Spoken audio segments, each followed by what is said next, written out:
Esta mañana, 5 minutos antes que comenzó la reunión, estaba allí en la entrada, en el hall de entrada.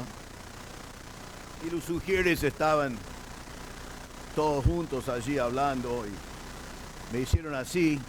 Y en los 5 minutos antes que comenzaron la reunión me hicieron 2 preguntas teológicas del cual los teólogos han estado discutiendo por 2000 años.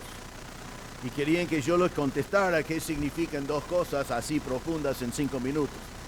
Bueno, me llevó 6 minutos, pero no le di una respuesta completa. Lo bueno es que pude decir a una de las preguntas, vamos a tener la respuesta hoy en el mensaje. Así que eso venía bien.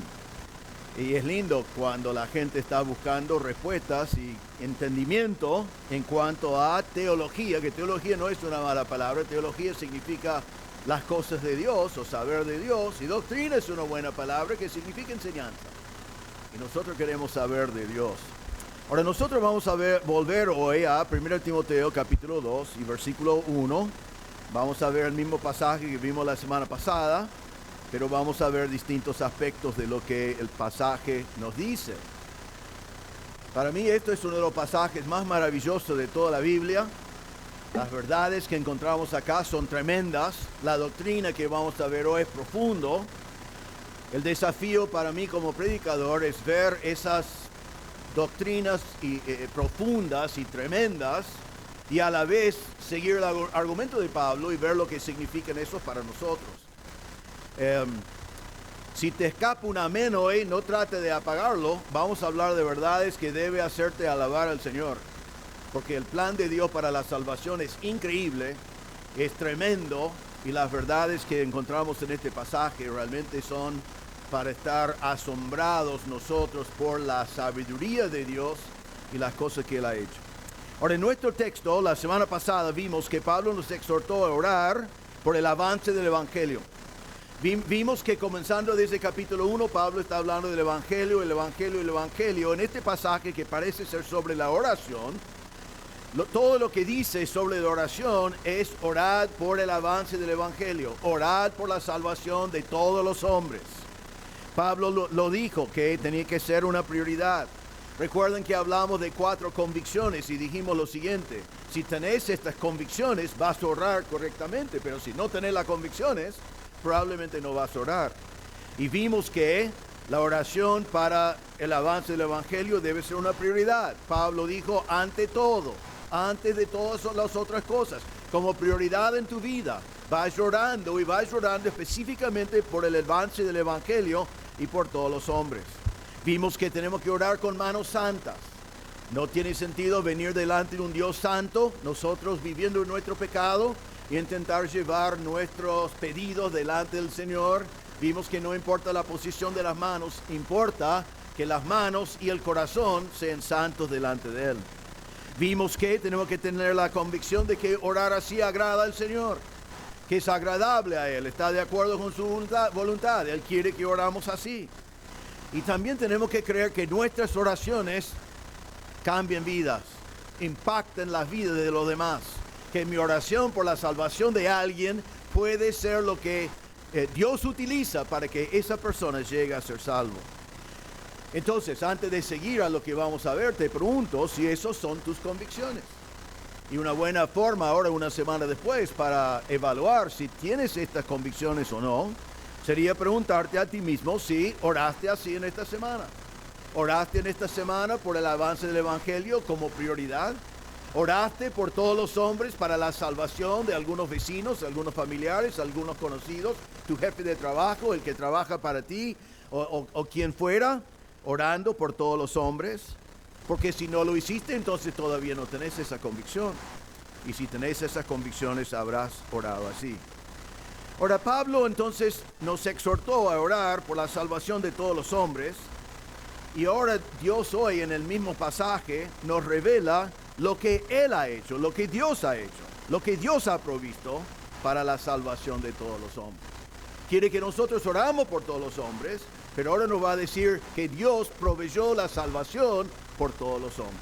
Vamos a leer, comenzando en capítulo 2, versículo 1. Dice así: exhorto pues, ante todo, que se hagan plegarias, oraciones, peticiones y acciones de gracias por todos los hombres, por los reyes y por todos los que están en autoridad, para que podamos vivir una vida tranquila y sosegada con toda piedad y dignidad, porque esto es bueno y agradable delante de Dios nuestro Salvador, el cual quiere que todos los hombres sean salvos y vengan al pleno conocimiento de la verdad.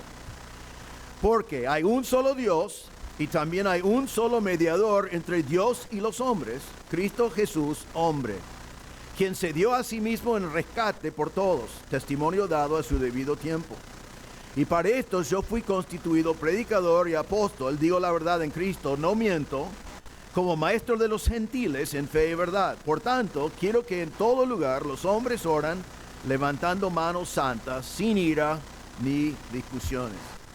Entonces, Dios nos manda a orar y Dios no nos dice que debemos orar para ocuparnos, para que gastamos nuestro tiempo, para que no nos metimos en líos, como un ejercicio que hacemos, sino Dios nos manda porque estos pedidos que nos da en este pasaje, Él los utiliza para lograr su deseo de acuerdo con sus propósitos.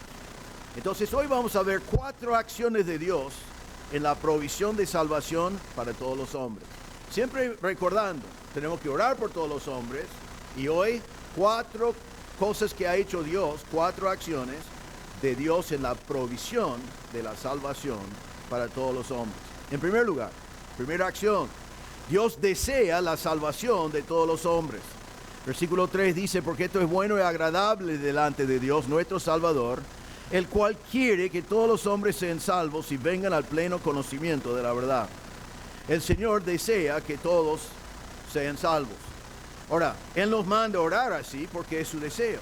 El deseo está declarado, el deseo de Dios es que todos ellos sean salvos. Y nos está diciendo que cuando vos y yo oramos que todos ellos sean salvos, eso es bueno delante de Dios y es agradable delante de Dios. Estamos orando por la misma cosa que le importa a Dios. Estamos deseando lo que Dios desea, estamos pidiendo lo que Dios quiere. A veces cuando nosotros oramos no sabemos lo que es la voluntad de Dios. A veces oramos al Señor por cosas personales, por cosas nuestras, y Él nos anima a hacerlo. No es el punto en este pasaje, pero está bien hacer eso. Y a veces no sabemos. A veces oramos y terminamos la oración diciendo, si fuera tu voluntad. Señor, te pido esto, si fuera tu voluntad. A veces encontramos aún a Jesús mismo, por ejemplo en Getsemaní, que Él dijo, Señor, Padre mío, si es posible que pase de mí esta copa, pero no sea como yo quiero, sino como tú quieras. Entonces el mismo Señor Jesús hizo un pedido que le pasara la copa, que era la cruz que venía, pero decía, no lo que yo quiero, sino lo que tú quieras. A veces la Biblia dice, oramos y no recibimos porque pedimos mal. Santiago 4:3 dice, piden y no reciben porque piden con malos propósitos para gastarlo en sus placeres. A veces oramos en forma egoísta, y pido para mí, pido para mi placer, pido para lo que yo quiero. Y no estoy pensando en la gloria de Dios, no estoy pensando en lo que agrada a Dios. Pero lo lindo en nuestro pasaje aquí es que sabemos lo que agrada a Dios y podemos orar de acuerdo con su voluntad. Su voluntad, lo que Él quiere es que todos los hombres sean salvos. Cuando tú ores que todos los hombres sean salvos, esa oración es agradable delante de Dios.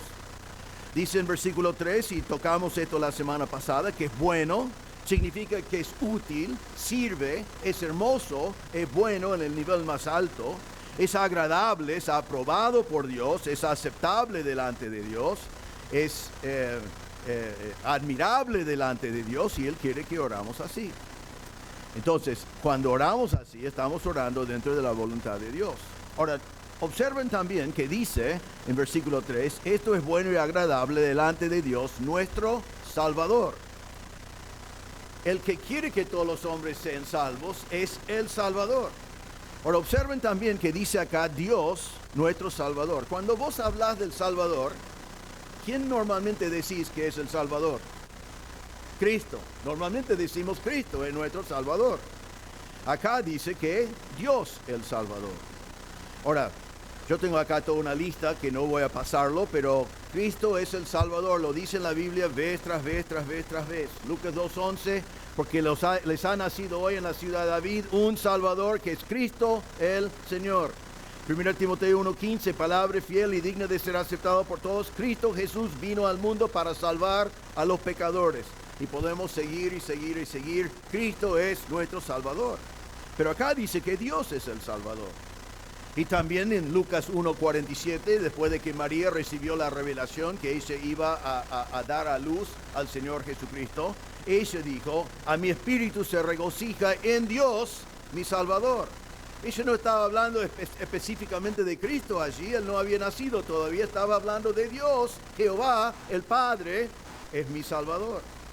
En Tito 1:3 dice: a su debido tiempo manifestó su palabra por la predicación que me fue confiada conforme al mandamiento de Dios, nuestro Salvador. En Tito 3:4 dice: aguardando la esperanza bienaventurada de la manifestación de la gloria de nuestro gran Dios y Salvador, Cristo Jesús. Entonces, tengo más pasajes acá. Hay muchos lugares en la Biblia donde dice que Cristo es el Salvador. Hay muchos lugares en la Biblia donde dice que Dios es el Salvador. Así que te hago la pregunta: ¿quién es el Salvador? ¿Dios o Cristo? ¿Qué es la respuesta? Sí, excelente. La respuesta es sí. Cristo es nuestro Salvador. Dios es nuestro Salvador. Y aunque acá no está explicando la Trinidad, aquí encontramos que Cristo es Dios, el Padre es Dios. Sabemos que el Espíritu Santo también es Dios, pero no lo vemos en este pasaje. Pero aquí vemos que Dios es nuestro Salvador. ¿Y quién es nuestro Salvador? El Señor Jesucristo es nuestro Salvador. Entonces, ¿quién es Dios? Jesucristo es Dios. Ahora, dice también aquí, entonces, doctrinalmente es importante, así se ve en muchos lugares de la Biblia, donde nos indica que el Padre es Dios, el Hijo es Dios, el Espíritu Santo es Dios. Cada uno de ellos son Dios. Ahora, déjame decir también aquí, que no es el punto del mensaje, pero quiero mencionarlo, que nosotros creemos que Dios es un Dios manifestado en tres personas. Los llamamos la Trinidad. Ahora, la Trinidad no aparece en la Biblia y no se ve en este pasaje tampoco. Pero este pasaje nos está indicando en varias maneras que Dios el Padre es Dios y Dios el Hijo también es Dios. Y en otro pasaje nos dice que Dios el Espíritu Santo también es Dios. Ahora, si a vos te cuesta comprender eso, que hay un solo Dios en tres personas, son tres personas, cada uno de los tres es Dios, pero no hay tres dioses, hay un solo Dios, ¿te cuesta entender eso? ¿Alguien entiende eso? Yo no lo entiendo, pero lo creo porque es lo que la Biblia enseña. Ahora, ¿por qué nos cuesta entender eso? Porque no conocemos a nadie así. Yo no conozco a nadie que es uno que se manifieste en tres personas. Soy uno y me manifiesto en una persona y ustedes también. Entonces Dios es distinto de lo que somos nosotros. Nos ha revelado estas verdades y damos gracias a Dios por estas verdades y entendemos estas verdades a cierto punto y creemos estas verdades, pero no podemos comprender todo lo que es Dios porque es demasiado grande para nosotros. Pero lo creemos igual. No hay ninguna ilustración que sirve. Uno dice: sí, yo lo entiendo, yo soy un padre, soy un hijo y soy un marido. Bueno, perfecto, pero son tres roles. Eso no son tres personas, son roles. Uno dice: sí, es como el agua, porque el agua, es vapor y es hielo. Pero quiero decirles una cosa: el agua no puede ser hielo, vapor y agua a la vez. Tiene que ir cambiando y no es las tres cosas a la vez. Uno dice: bueno, es como el huevo, ¿no? Porque estas son todas ilustraciones de 2000 años, ¿no? Es como el huevo que tiene casco blanco y la parte amarilla, que no me acuerdo. Y dice: ¿ves? Es tres en uno. Sí, claro, pero el blanco no es el casco no es el blanco, el casco solo no es un huevo, el blanco no es un huevo, no es una buena ilustración. Pero Dios el Padre es Dios, Dios el Hijo es Dios, Dios el Espíritu es Dios. Cada uno independiente del otro. Si podía ser independiente, no se puede, pero si fuera así, cada uno es Dios. Pero hay un solo Dios que se manifiesta en tres personas. Y aquí lo vemos también porque dice Dios, nuestro Salvador. Sabiendo que la Biblia nos dice vez tras vez que el Padre es el Salvador, el Hijo es el Salvador y el que regenera para dar vida nueva en la salvación es el Espíritu Santo, Tito 3:5. Así que comenzamos con esto, que Dios el Salvador desea que todos los hombres sean salvos. Ahora, después observen también que dice nuestro Salvador. Nuestro Salvador. Y aquí solo quiero decir que si conoces a Cristo como tu Salvador, también podés leer este pasaje y decir gracias al Señor que es nuestro Salvador. Pero si no es tu Salvador, puedes llegar a ser tu Salvador también en esta noche. Simplemente tenés que arrepentirte de tus pecados y confiar en Cristo como Salvador. Pero vemos aquí también, bajo esta primera acción de Dios, que Él desea que todos los hombres sean salvos. En versículo 4 está declarado ese deseo.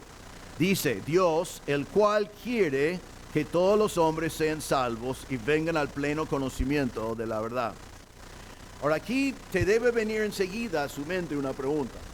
Espero que tienen curiosidad. Quizás has leído este pasaje muchas veces y pensaste en esto, pero seguiste nomás.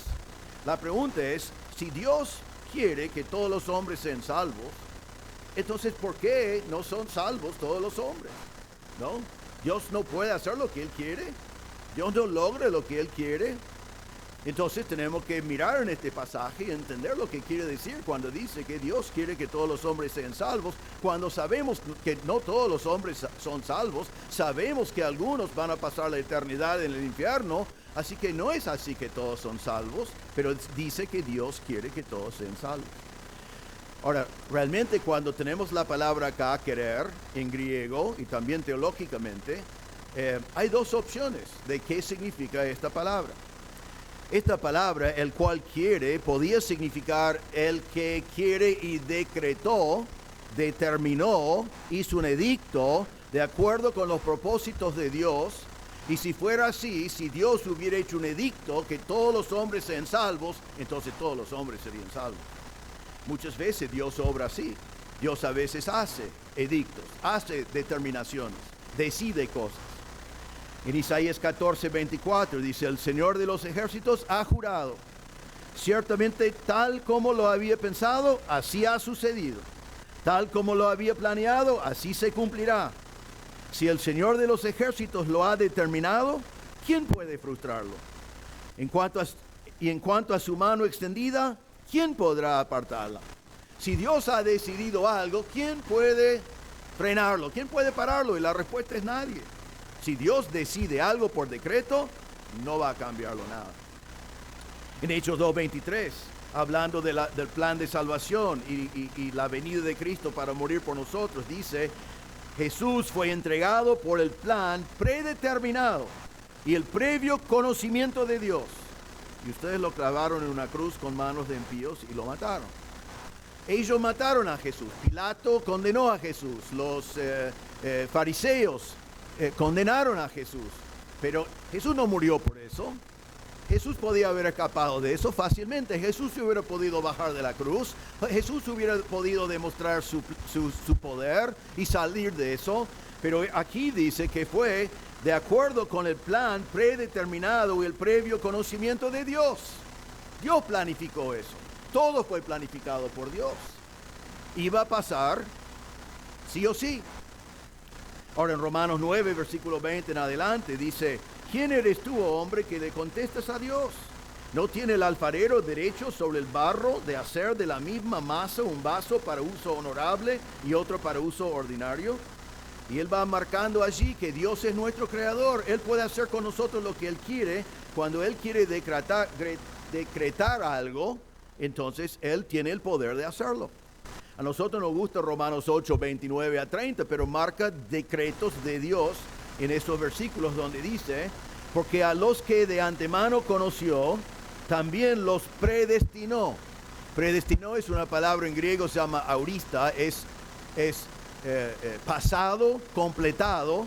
Dios ya los predestinó a ser hechos conformes a la imagen de su Hijo, para que Él sea el primogénito entre muchos hermanos. Y después dice, a los que predestinó, pasado completo, a esos también llamó, pasado completo, a los que llamó, a esos también justificó, pasado completo, y a los que justificó, a esos también glorificó, pasado completo.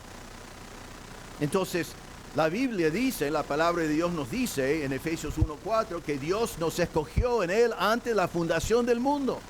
Cuando Él me escogió antes de la fundación del mundo, mi salvación fue seguro.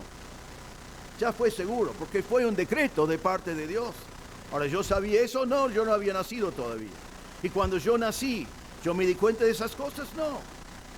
Pero yo ya fui predestinado, ya fui llamado, ya fui delante de Dios justificado y ya fui glorificado. Ahora, la verdad es que yo estoy mirando en todos ustedes y no veo a ni uno solo que me parece glorificado, ¿no? Estoy mirando, está bien, no estoy bien de vista, pero no.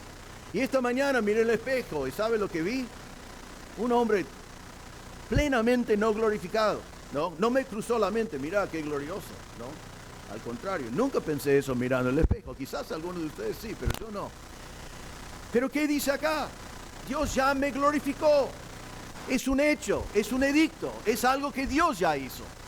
No lo estoy viviéndolo todavía, pero Dios no vive en tiempo. Yo vivo pasado, presente y futuro. Estoy esperando eso en el futuro. Dios es infinito, eterno, no vive en el tiempo. Y es un edicto que ya hizo. Entonces, si en este caso la palabra quiere hubiera sido un edicto, entonces podemos estar seguros que todo hombre sería salvo. Pero hay otra opción, y es la opción correcta en entender este pasaje. Y eso es que es un deseo que viene del corazón de Dios, pero no un edicto. Es un deseo que viene del amor de Dios, de la misericordia de Dios, del corazón de Dios, pero Dios no siempre decreta todos sus deseos. Le voy a dar algunos ejemplos de eso. Ya mencionamos Mateo 23, después vamos a ver eso. En Mateo 23:37, Jesús estaba en el Monte de los Olivos mirando en el templo, mirando en Jerusalén, y él dijo así: Jerusalén, Jerusalén, la que mata a los profetas y apedrea a los que son enviados a ella. Escúchale que dice Jesús: ¿cuántas veces quise juntar a tus hijos como la gallina junta sus pollitos debajo de sus alas? ¿Cuántas veces quise? Y dice, y no quisiste. Entonces el Señor está diciendo, yo quiero juntarlos, pero no lo decreté. Es mi deseo, pero le voy a dejar la libertad de ustedes a rechazarme si quieren. En Mateo 26:39, ya lo vimos, Jesús en Getsemaní dijo al Señor: si es posible que pase de mí esta copa, pero no sea lo que yo quiero, lo que yo deseo, sino como tú quieras. En 2 Pedro 3:9 y 10 y 3:9 hemos visto varias veces comparando este pasaje, pero él dijo, no queriendo, déjame volver. Él dijo, algunos dicen que el Señor tarda en volver, pero dice, el Señor no tarda en cumplir su promesa, según algunos entienden la tardanza, más que es paciente para con ustedes, no queriendo que nadie perezca, sino que todos vengan al arrepentimiento. Eso es el deseo de Dios. Pero el próximo versículo, en 2 Pedro 3:10, dice, pero el juicio de Dios vendrá como ladrón en la noche. Y ya explica todo lo que va a pasar. Entonces, en estos versículos, que son ejemplos de donde vemos el deseo de Dios, pero un deseo no decretado. Ahora, ¿por qué el Señor no decreta todos sus deseos? La verdad es que no entendemos por completo, pero sabemos que Dios no obliga a nadie a ser salvo. No tiene sentido que Él diga, cree en mí y serás salvo, y después te obliga a creer. Dios nos hizo a su imagen. Parte de la imagen de Dios en nosotros es que tenemos libre voluntad. Y Dios quiere que nuestra voluntad cambie y en vez de aborrecer a Dios y rechazar a Dios y no seguir a Dios, que decidimos creer en el Señor Jesucristo como nuestro Salvador. Se llama libre albedrío. Entonces Dios quiere nuestra salvación, desea nuestra salvación, nos manda a nosotros a orar que todos los hombres sean salvos. Él provee absolutamente todo para que todos sean salvos, pero Dios no obliga a nadie, sino Dios permite al ser humano aceptar o rechazar. Entonces acá cuando dice Dios quiere que todos los hombres sean salvos y vengan al pleno conocimiento de la verdad, está diciendo el corazón de Dios. Dios quiere que todos sean salvos, pero no los va a obligar. Entonces Él quiere que nosotros oramos que sean salvos, sabiendo que Él no los va a obligar. Entonces cuando oramos esa oración por todos los hombres, estamos orando de acuerdo con el corazón de Dios. Y Él quiere tanto que sean salvos, que Él hizo la provisión para que sean salvos. Y debemos preguntarnos si nosotros queremos que sean salvos, igual como Dios quiere que sean salvos. Dios quiere que todos sean salvos del pecado, Romanos 3:23, por cuanto todos pecaron y están destituidos de la gloria de Dios. Él quiere que sean salvos del infierno, Romanos 6:23, la paga del pecado es la muerte. Él quiere que sean salvos del juicio de Dios. Juan 3:36 dice él que cree en el Hijo tiene vida eterna, pero el que no obedece al Hijo no verá la vida, sino que la ira de Dios permanece sobre él. Entonces Dios quiere salvar a los hombres de su pecado, de las consecuencias de su pecado, de la culpa de su pecado, del infierno eterno. Dice aquí también que Él quiere que todos los hombres vengan al pleno conocimiento de la verdad. En cierta manera, Él quiere que todos sean salvos y Él quiere que todos vengan al conocimiento de la verdad, significa la misma cosa. En este caso, venir al conocimiento de la verdad significa la verdad de Cristo y de ser salvo. Pero lo dice en dos maneras y creo que es importante marcarlo, porque hoy en día vivimos en un mundo donde la filosofía del mundo es que no hay verdad, no hay verdad, es todo relativo.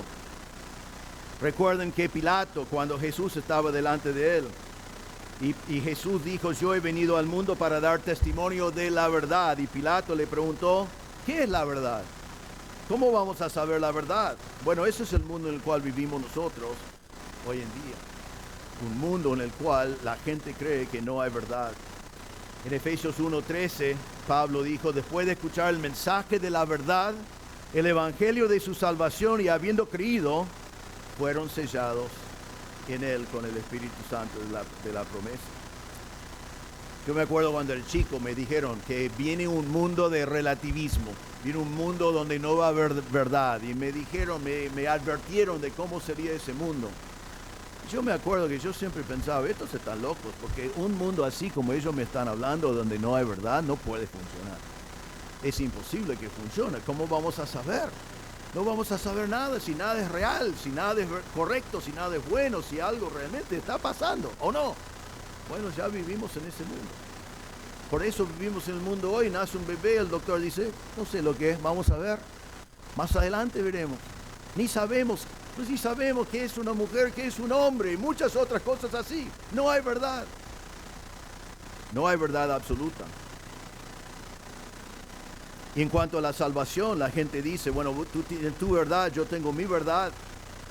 Pero la verdad es que hay una verdad, hay un solo camino al cielo, hay una sola manera de llegar a Dios.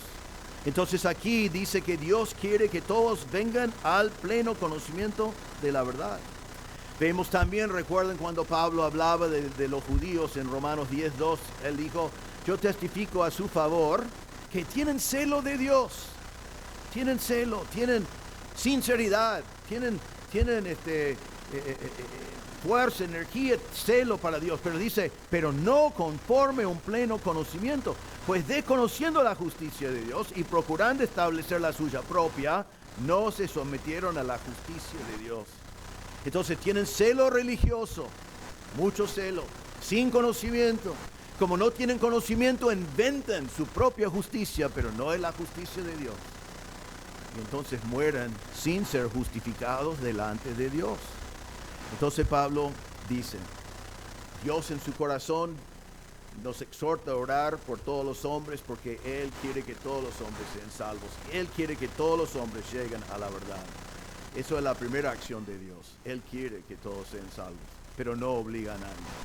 Número 2, Dios proveyó un mediador único, versículo 5. Dice, porque hay un solo Dios y también un solo mediador entre Dios y los hombres, Cristo Jesús, hombre. Dios proveyó un mediador único. Este versículo es maravilloso. Hay mucha doctrina acá, muchas cosas de Dios para aprender de Dios. Entonces, en primer lugar, dice, hay un solo Dios. Comenzamos con eso. La Biblia es claro que hay un solo Dios. Deuteronomio 6:4, escucho Israel, el Señor es nuestro Dios, el Señor uno es. Salmo 86, 10, porque tú eres grande y haces maravillas, solo tú eres Dios.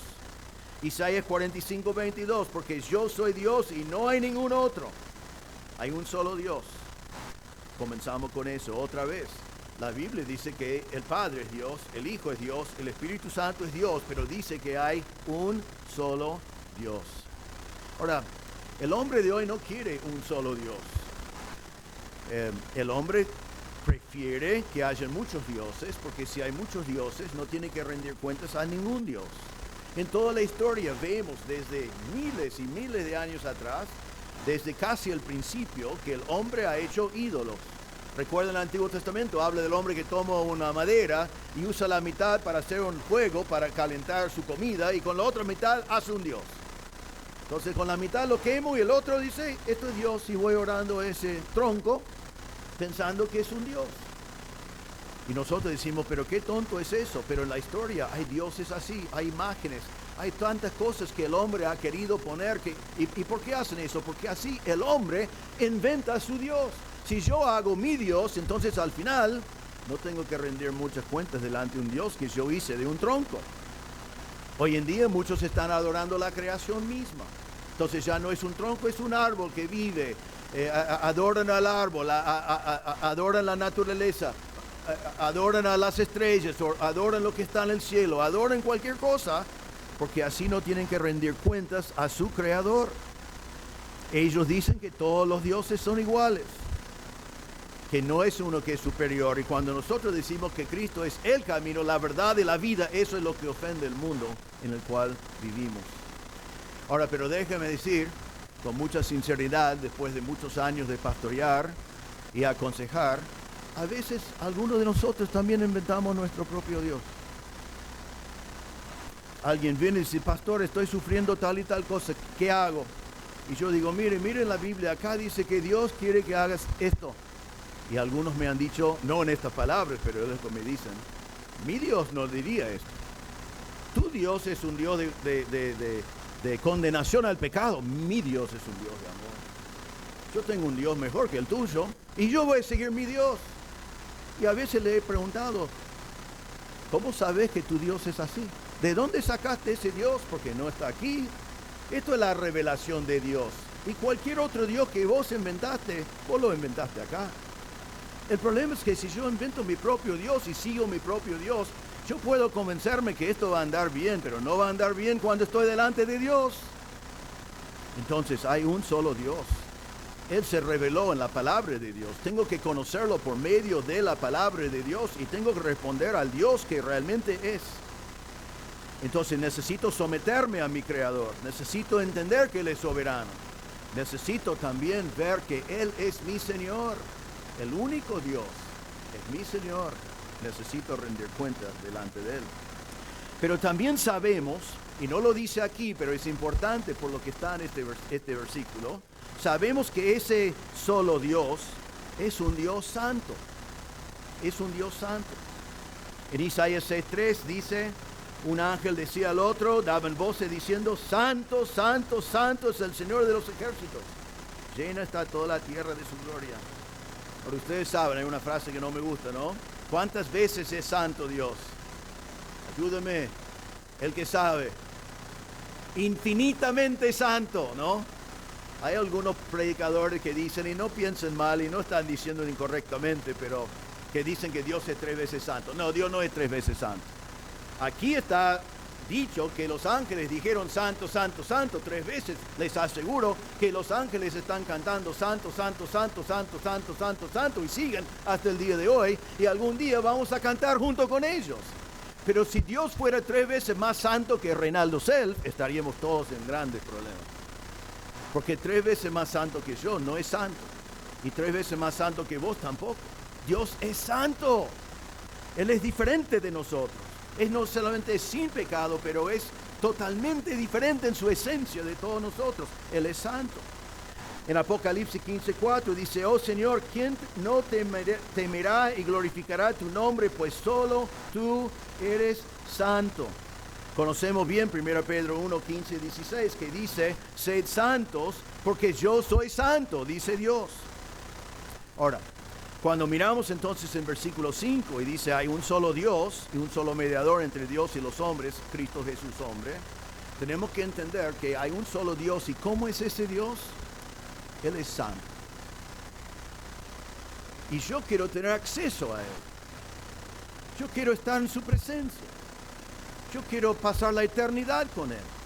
Pero hay un grave problema, y eso es que Él es infinitamente santo. ¿Y yo qué soy? Romanos 3, 9 en adelante. Dice que estamos todos bajo pecado, judío y griego. No hay justo ni aun uno. No hay quien entienda, no hay quien busca a Dios. Todos se han desviado, todos pecaron y no alcanzan la gloria de Dios.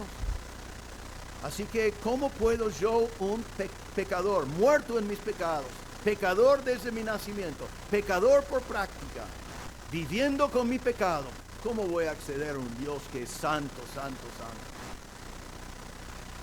En Romanos capítulo 5, versículo 10 dice que fuimos enemigos de Dios. Fuimos enemigos. ¿Cómo puedo como enemigo acercarme a Dios? En Apocalipsis 21 dice que en el cielo jamás entrará en ella nada inmundo. Y bueno, yo soy inmundo. Somos inmundos en nuestros pecados. Y dice que en el cielo no va a entrar nada inmundo. En Apocalipsis 21, 8 dice que idólatras y mentirosos tendrán su herencia en el lago que arde con fuego y azufre, que es la muerte segunda. Entonces, ¿ves el problema que tenemos en este versículo? Dios es santo, nosotros queremos tener acceso a Dios, es imposible porque nosotros estamos perdidos en nuestro pecado, iniquidad, nuestra inmundicia, nuestra desobediencia. Entonces, ¿qué necesita el hombre? El hombre necesita ser reconciliado con Dios, y para eso, ¿qué necesita? El versículo nos dice, necesita de un mediador. Un mediador. Mediador, la palabra significa uno que hace mediación entre dos partidos, ¿no? Dos partidos, a veces se utiliza la palabra cuando no van al juez delante del juez, pero van con un mediador y cada uno pone sus cosas y él trata de lograr una reconciliación. La palabra significa alguien que interviene entre dos para ratificar un pacto o para restaurar la paz. En este caso está hablando de restaurar un mediador que está para restaurar la relación entre Dios y el hombre. Pero recuerden que esa restauración, esa reconciliación es tremendamente difícil porque Dios es santo y nosotros somos inmundos.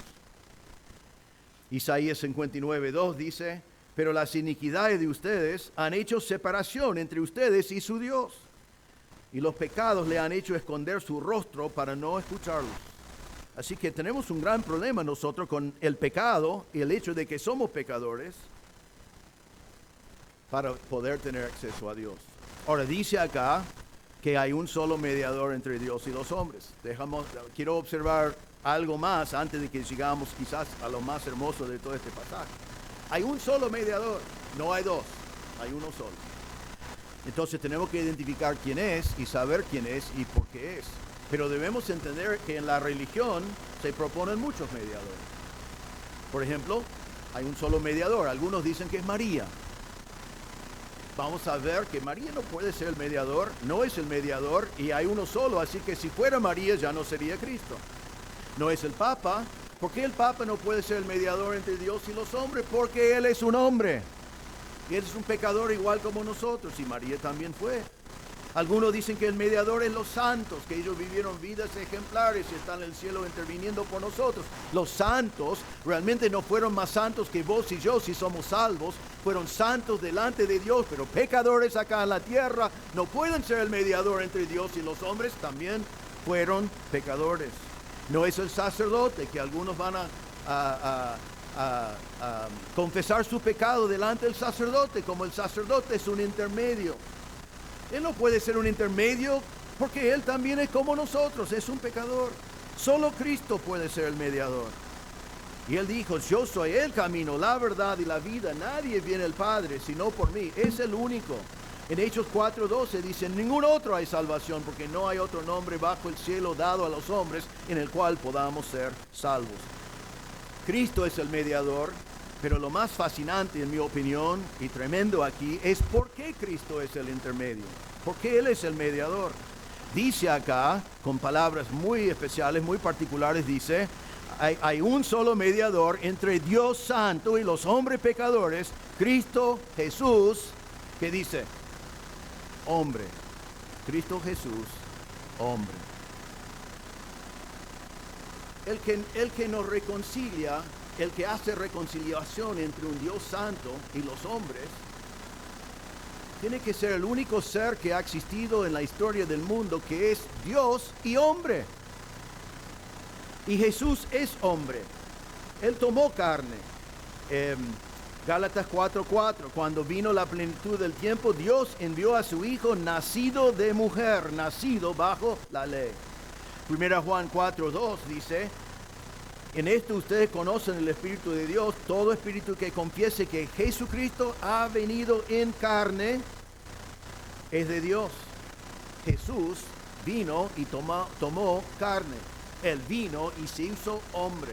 Filipenses capítulo 2 dice que se humilló y tomó la forma del hombre. Después tomó forma de un esclavo. Pero lo importante aquí es tomó forma de hombre. Jesús es hombre. Tentado igual como nosotros. Pero también vemos que Jesús es Dios. En Juan 1:1 dice, en el principio era el Verbo, y el Verbo estaba con Dios, y el Verbo era Dios. Y nos preguntamos entonces quién es ese Verbo, y nos dice 14 versículos después, en Juan 1:14, el Verbo se hizo carne y habitó entre nosotros y vimos su gloria. Gloria como del unigénito del Padre, lleno de gracia y de verdad. Dios tomó carne. El Verbo que existía desde antes de la fundación del mundo, que siempre existía. En el principio ya estaba. Él estaba con Dios, Él era Dios. Tomó carne. En 1 Timoteo 3:16 dice, indiscutiblemente grande es el misterio de la piedad. Dios fue manifestado en la carne, vindicado en el Espíritu, contemplado por ángeles, proclamado entre las naciones, creído en el mundo, recibido arriba en gloria. Pero la clave es, Dios fue manifestado en la carne. Entonces ahora tenemos un hombre y Dios. Ahora, otra vez encontramos algo como la Trinidad. ¿Vos entendés bien que Jesús es Dios y hombre? ¿Conocéis a alguien así? ¿Has conocido alguna vez una persona que era Dios y hombre? Estoy seguro que no. Y decimos, entendemos, que Jesús fue 100% hombre y 100% Dios. Y vos decís, bueno, eso no funciona, pastor, matemáticamente, pero es nuestra manera de expresar algo que no entendemos. Si decimos si fue 50 y 50, entonces no fue totalmente hombre, no fue totalmente Dios, pero fue totalmente hombre. Vivió en la tierra, se cansó, tenía que dormir, tuvo hambre, tuvo emociones de hombres, tenía que caminar, tenía que sufrir, tenía que sentir todas las cosas que nosotros hemos sentido. Fue un hombre, totalmente. Y cuando comenzamos a acomodar y decir era casi un hombre, ya entonces estamos realmente en herejía. Era hombre. Y ya le voy a decir por qué tenía que ser hombre. Pero también era y es Dios. Es las dos cosas a la vez, totalmente. Ahora, vemos entonces en este versículo que Jesús es el mediador suficiente. Es el único mediador, pero es el mediador suficiente. Porque Jesús fue un hombre, pero eso no es suficiente que fuera un hombre. Él fue un hombre, nació acá en la tierra como todos nosotros, pero era un hombre sin pecado. Hebreos 4:15.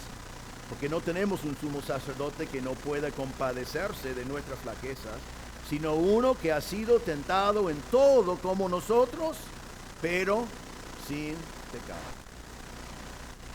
Si Jesús hubiera sido un hombre y hubiera pecado, Él hubiera tenido que morir por sus propios pecados, igual como nosotros. La paga del pecado es la muerte.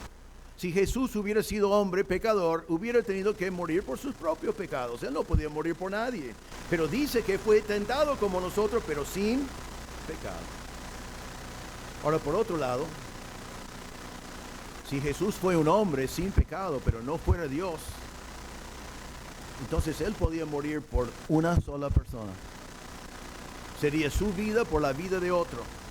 Él podía morir en el lugar de alguien, pero una vez que murió en el lugar de ese alguien, ya estaría muerto, no tendría más vida para dar, sino su muerte sería limitado, como es nuestra muerte, y Él moriría por uno de nosotros, y ya no podía morir por nadie más, porque estaría muerto. Entonces tenía que ser hombre sin pecado, pero aquí vemos también que fue Dios infinito. Y esto es la parte maravillosa, que entonces la muerte de Jesús en la cruz fue suficiente para tus pecados y tus pecados y tus pecados y tus pecados y tus pecados y tus pecados. Fue suficiente para cubrir tu muerte, tu muerte, tu muerte, tu muerte, tu muerte y la ira de Dios para todos nosotros, porque Él fue Dios infinito. Así que es el único que pudo ser el mediador único, el hombre Dios. Gloria a Dios por eso. Y siendo así, Él pudo reconciliarnos a nosotros, a Dios. Romanos 5:10, que mencioné antes, pero no leí todo el versículo. Dice, perdón, lo perdí, aquí está. Porque si cuando éramos enemigos, fuimos reconciliados con Dios por la muerte de su Hijo. Cuando éramos enemigos, fuimos reconciliados por la muerte de su Hijo. 2 Corintios 5, 18 y 19 dice, todo esto procede de Dios, quien nos reconcilió con Él mismo por medio de Cristo y nos dio el ministerio de la reconciliación. Es decir, Dios estaba en Cristo reconciliando el mundo con Él mismo, no tomando en cuenta a los hombres sus transgresiones, y nos ha encomendado a nosotros la palabra de reconciliación. ¡Qué maravilloso! Que Dios, entonces, el Dios Santo, ahora puede recibirnos, podemos tener acceso por medio de la sangre y la muerte del Señor Jesucristo, quien murió por nosotros, y fue suficiente. En Isaías 53:6 dice, todos nosotros nos descarriamos como ovejas, nos apartamos cada cual por su camino, pero el Señor hizo que cayere sobre él la iniquidad de ¿cuántos de nosotros? La iniquidad de todos nosotros, todos nosotros. Así que Cristo no murió por uno de nosotros, Él murió por todos nosotros. El infierno de todos nosotros fue cargado sobre Él en la cruz y Él lo llevó por nosotros. Entonces, la segunda acción del Señor acá es que proveyó un mediador. Número 3, Dios se dio a sí mismo en rescate, versículo 6. Hablando ahora de Cristo Jesús, hombre, dice, quien se dio a sí mismo en rescate por todos. Se dio a sí mismo en rescate por todos. Primero quiero que observen que lo que hizo el Señor aquí fue voluntario. Se dio a sí mismo. Hay muchos versículos que dicen eso. En Juan 10:18 Él dijo, nadie me quita la vida, sino que yo la doy de mi propia voluntad. Tito 2:14 dice, Él se dio por nosotros para redimirnos de toda iniquidad. Y vez tras vez dice que el Señor Jesucristo voluntariamente se dio a sí mismo por nosotros. Eso fue el amor que el Señor tiene para ti. Se dio voluntariamente a sí mismo. Si hubiera querido escapar, hubiera podido. Si hubiera querido bajar de la cruz, hubiera bajado. Pero no lo hizo. Se dio a sí mismo voluntariamente por amor a ti y a mí. También dice aquí en versículo 6 que se dio a sí mismo en rescate por todos. Por todos. Ahora, la Biblia es muy claro que el Señor murió por todos. Si has estudiado teología, sabes que ahora estoy tocando un tema controversial, pero vamos a dejar afuera eso. Simplemente voy a tratar de mostrarles lo que la Biblia dice. Después, si querés meterte en esas cosas, se puede. Es interesante. Y podés creer varias cosas sin ser un hereje realmente. Pero vamos a ver lo que la Biblia dice, porque es importante. Dice que, en versículo 6, Él se dio a sí mismo el rescate por todos. Entonces, todos es una palabra que domina en este pasaje. Orar por todos, quiere que todos sean salvos. Murió en rescate por todos. Ahora, la Biblia es claro en eso. Dice en 2 Corintios 5, 14 y 15. Dice, por todos murió, para los que le viven y ya no viven para Él, sino para aquel que murió y resucitó por ellos. Dice, Cristo murió por todos. Romanos 5, 18 dice, así pues, Tal como por una transgresión resultó la condenación de todos los hombres, así también por un acto de justicia resuelto la justificación de vida para todos los hombres. 1 Timoteo 4:10 dice, porque por esto trabajamos y nos esforzamos, porque hemos puesto nuestra esperanza en el Dios vivo, que es el Salvador de todos los hombres, especialmente de los creyentes. A todos los hombres, especialmente de los creyentes. Tito 2:11 dice, porque la gracia de Dios se ha manifestado trayendo salvación a todos los hombres. Entonces la Biblia nos dice vez tras vez que el rescate del Señor fue suficiente para todos los hombres. Voy a citar a John MacArthur porque me gusta lo que dice acá, aunque no estamos totalmente de acuerdo en este punto. Tengo que decir las dos cosas porque lo voy a citar, pero también quiero ser justo a él. Pero él dice esto y creo que es muy bueno. Él dice, el rescate, la redención es para todos porque la obra de Cristo es sin límite en su suficiencia. Es sin límite en su suficiencia. Es suficiente para cubrir los pecados de todos los hombres. Pero él dice, hablando de los elegidos, que la muerte de Cristo es limitado en su eficacia. El hecho de que murió por todos los pecadores no significa que todos los pecadores van a ser salvos, sino solo van a ser salvos los que se arrepienten y confíen en Cristo como Salvador. Entonces es suficiente para todos, pero es eficaz solamente para los que creen. Entonces las implicaciones en este pasaje es que Cristo murió por todos, nosotros debemos orar por todos y nosotros debemos predicar a todos.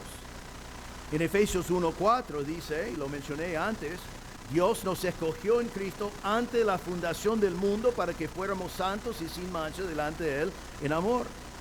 El Señor escogió, el Señor salva a sus escogidos y lo decidió antes de la fundación del mundo. Pero esto es muy importante. ¿Qué es lo que la palabra de Dios dice? Los escogidos van a ser salvos, es verdad, es un decreto de Dios. Pero ¿cómo van a ser salvos? Van a ser salvos cuando el Señor responde a nuestras oraciones. Van a ser salvos cuando alguien les predica el Evangelio. Van a ser salvos cuando el Espíritu Santo los regenera y le da fe cuando han cuando han escuchado el Evangelio. Entonces, hay algunos grupos de creyentes que andan por allí y dicen, vamos a tratar de identificar cuáles son los escogidos y solamente predicamos el Evangelio a ellos, ¿no? Así que no, yo tengo el traje, si sacas esto en mi espalda por allí va a decir elegido, y ya sabemos, ¿no? ¿Podemos saber quién Dios ha escogido? ¿Sí o no? No. ¿Y a quién nos mandó el Señor a predicar? A todos. ¿Y por quién el Señor nos mandó a orar? Por todos. Entonces tenemos que obedecer al Señor y tenemos que entender que en el plan de Dios que no podemos comprender por completo. Él escogió antes de la fundación del mundo que algunos sean salvos, pero el mismo Dios que escogió también te mandó a ti a orar y también te mandó a ti a predicar. Y en su plan de sabiduría, Él utiliza nuestras oraciones, Él utiliza nuestra predicación para cumplir su propósito que fue establecido antes de la fundación del mundo. Entonces nuestro privilegio es orar y predicar y dejar que el Señor haga la obra. Hay algunas personas que dicen, ya que el Señor escogió a algunos para ser salvos y van a ser salvos, voy a tomar un té. Ya a descansar, porque Dios hizo un edicto, van a ser salvos. Así que no voy a orar, no voy a predicar, voy a estar tranquilo, dejamos a Dios hacer lo que Él quiere hacer. En la teología eso se llama un hipercalvinista. No importa eso, pero lo tiro por allí si has escuchado esos términos. No es un calvinista no cree eso. Es un hipercalvinista. Eso está totalmente contradictorio a la palabra de Dios. El Señor murió por todos, escogió a algunos para salvación, pero vos y yo tenemos que orar por todos, predicar a todos. Y nuestra oración y prédica Dios lo utiliza para su gloria. Él cumple sus propósitos por medio de nosotros y nuestra obediencia. Así que es lo que vos y yo tenemos que hacer. Ahora dice en versículo 6 entonces, quien se dio a sí mismo el rescate por todos. ¿Qué significa rescate? La palabra en el tiempo de Pablo significaba comprar un esclavo para darle su libertad.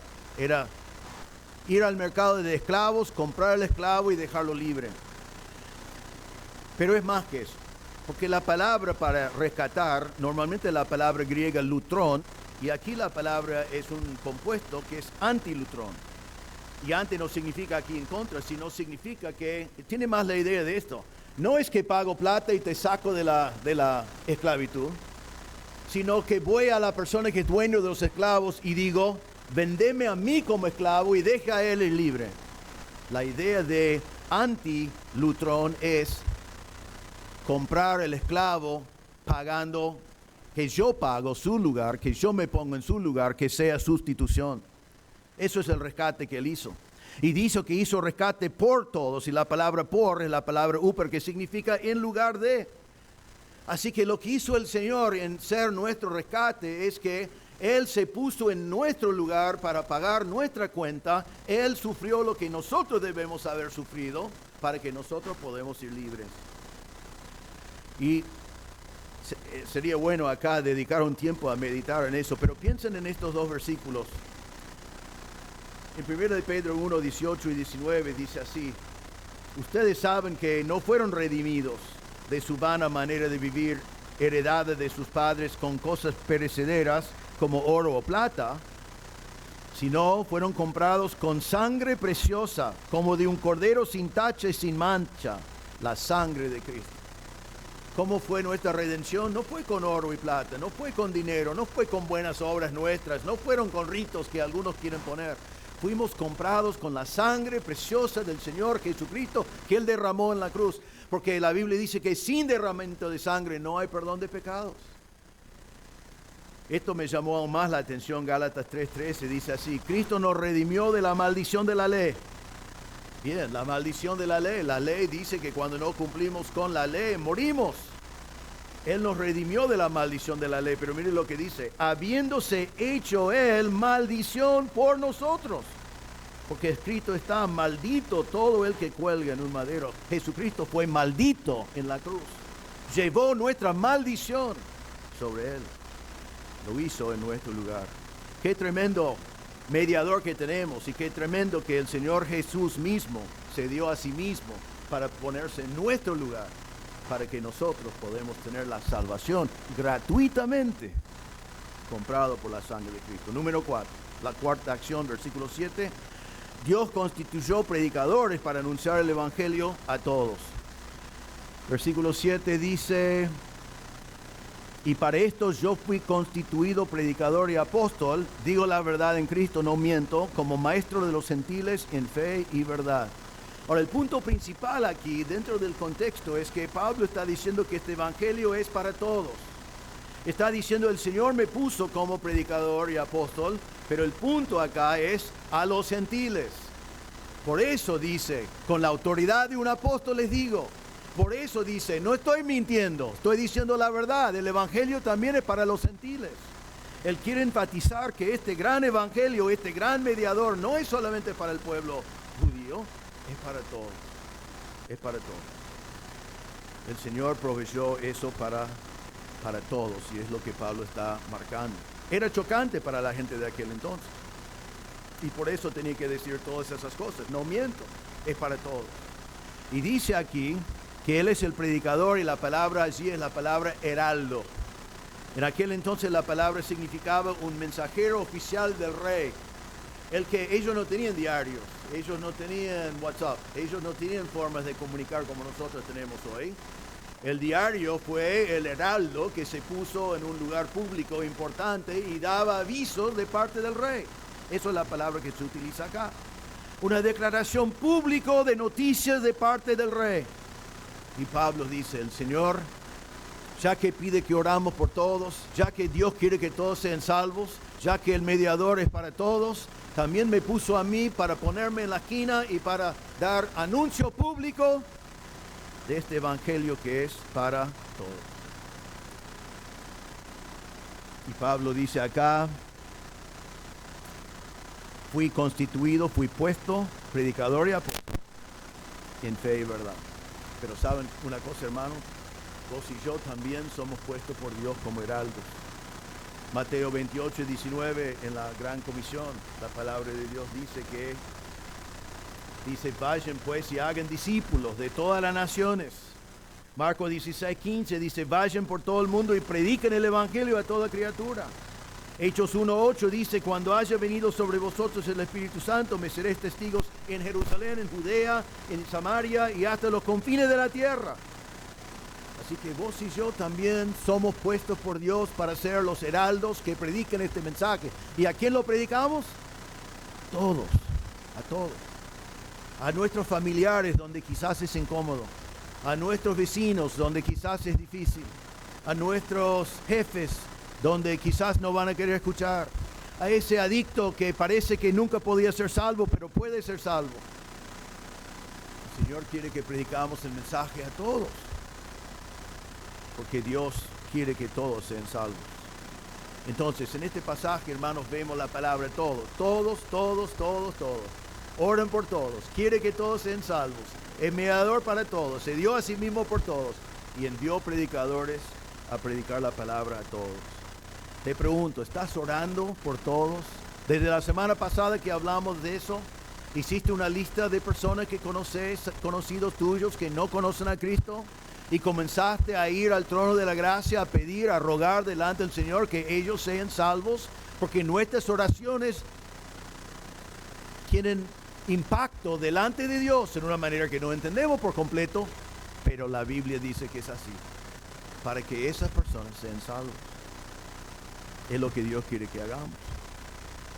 El Señor quiere que todos sean salvos. Dios quiere que todos sean salvos de tal manera que envió a Jesús a morir. Él quiere que todos sean salvos de tal manera que Él murió en la cruz. Él quiere que todos sean salvos a tal punto que fue maldito por nosotros. Eso es lo que Dios quiere, que todos sean salvos. ¿Nosotros queremos que todos sean salvos? ¿O somos muy casuales sobre eso? Si se salven bien, pero hay tantas otras cosas que tienen prioridad en nuestra vida. El deseo de Dios es que sean salvos. El deseo nuestro también debe ser que sean salvos. Jesús murió por todos. Así que no hay nadie al cual no podés ir y predicar el Evangelio. La muerte de Cristo es suficiente para todo lo que han vivido y todo lo que van a vivir. Tenemos que predicarles. Pero también tenemos que entender que es solo eficaz para los que creen. Los que no creen, aunque la muerte de Cristo fue suficiente, van a ir al infierno por rechazarlo. Necesitamos predicar el Evangelio y orar que confíen en Cristo como Salvador.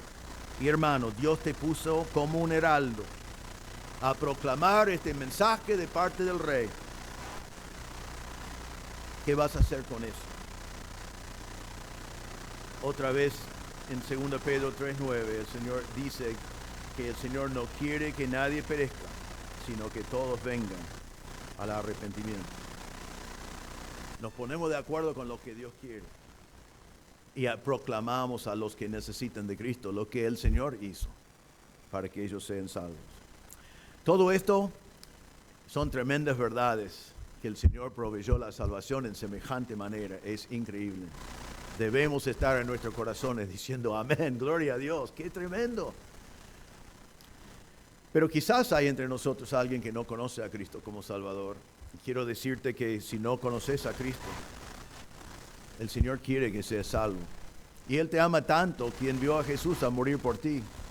Y Jesús, siendo Dios también, te ama tanto que fue a la cruz y llevó tu pecado en la cruz. Fue maldito en tu lugar, fue maldito por ti. Porque la paga del pecado es la muerte. Y lo que Cristo hizo en la cruz es suficiente para salvarte a ti. No importa lo que has hecho, no importa los pecados que has vivido.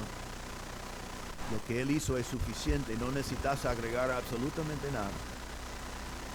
Pero su muerte y resurrección solo será eficaz, solo te dará vida eterna, solo te dará perdón de pecado, si te arrepientes de tu pecado y confíes en Cristo como tu Salvador. Así que si estás aquí presente y no conoces a Cristo, te animo, te exhorto, allí donde estás sentado Dios puede ver tu corazón. Confesá en tu corazón delante de Dios. Reconozca que eres pecador. Reconozca que Cristo es el que murió por ti para reconciliarte con Dios. Y confiad en Cristo como tu Salvador. Creed que Él murió por ti, que Él resucitó para darte vida. Y Él te salvará, te reconciliará con el Dios Santo. para que puedas tener comunión con Él hoy y pasar la eternidad en su presencia. Oremos. Señor, te damos gracias por estas tremendas realidades que encontramos en tu palabra. Te damos gracias, Señor, que siendo pecadores nosotros, sin acceso a tu trono, sin acceso, porque tú eres santo, porque tú eres perfecto, porque tú eres sin pecado, y nosotros, nacidos en pecados, muertos en pecados, pecadores por práctica, perdidos en nuestros pecados, sin esperanza, te damos gracias, que porque tú querías que todos nosotros seamos salvos, enviaste al único que pudo ser nuestro mediador, y Él siendo Dios hombre, murió por nosotros para reconciliarnos contigo. Te damos gracias, Señor, que tenemos acceso a tu trono. Te damos gracias que vamos a pasar la eternidad contigo. Te damos gracias que tenemos comunión contigo. Ayúdanos, Señor, a valorizar esas cosas que el Señor consiguió por nosotros en la cruz. Ayúdanos, Señor, ya que vemos qué importancia tiene esto a ti, que nos dedicamos a orar por todos los hombres y a predicar el Evangelio a todos los hombres. Señor, si hay alguien presente sin Cristo, que no sabe si va al cielo, que no está reconciliado contigo, pedimos, Señor, que tu Espíritu obre en su corazón en este mismo momento, para que se arrepiente de sus pecados y confíe en Cristo como su Salvador. Pedimos todo en el nombre del Señor Jesús. Amén.